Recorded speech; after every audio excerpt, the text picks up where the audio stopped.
PM प्रधानमंत्री किसान सम्मान निधि योजना भारत सरकार की एक महत्वपूर्ण कल्याणकारी योजना है जो देश के छोटे और सीमांत किसानों के आर्थिक कल्याण के लिए शुरू की गई है।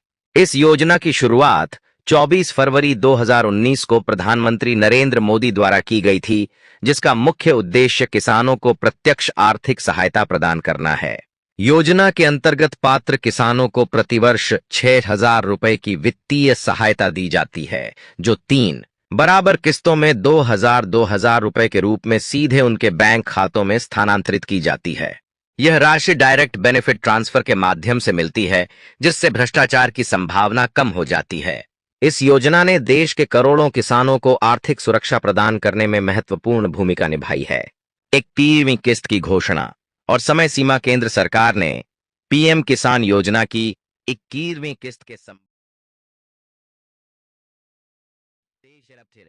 घोषणा करते हुए स्पष्ट किया है कि यह राशि अगस्त-सितंबर 2025 के दौरान किसानों के खातों में ट्रांसफर की जाएगी। इस किस्त की राशि पूर्व की भांति 2,000 रुपए होगी, जो सभी पंजीकृत और पात्र लाभार्थियों को प्राप्त होगी। सरकार ने यह भी स्पष्ट किया है कि यह ट्रांसफर चरणबद्ध तरीके से किया जाएगा ताकि सभी राज्यों के किसान समय पर अपनी राशि प्राप्त कर सकें। पिछली 20वीं किस्त में लगभग 9 करोड़ से अधिक किसानों को लाभ दिया गया था और इस बार भी इसी संख्या या इससे अधिक किसानों के लाभान्वित होने की उम्मीद है। नई किसान पंजीकरण और ई-केवाईसी प्रक्रिया के कारण लाभार्थियों की संख्या में वृद्धि हो सकती है। यह भी पर है यूपीआई न्यू रूल यूपीआई चलाने वाले को लेकर नया नियम लागू सभी नागरिक को जाना बेहद जरूरी। यूपीआई न्यू रूल डिजिटल भुगतान प्रणाली की कार्य प्रणाली पीएम किसान योजना में राशि वितरण की प्रक्रिया पूर्णतः डिजिटल और पारदर्शी है, जो आधुनिक तकनीक का उपयोग करते हुए संचालित होती है।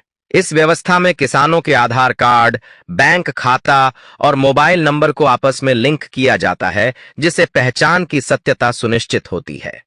डायरेक्ट बेनिफिट ट्रांसफर सिस्टम के माध्यम से 2,000 रुपए की राशि सीधे लाभार्थी के बैंक खाते में पहुंचती है, बिना किसी मध्यस्थ की आवश्यकता के।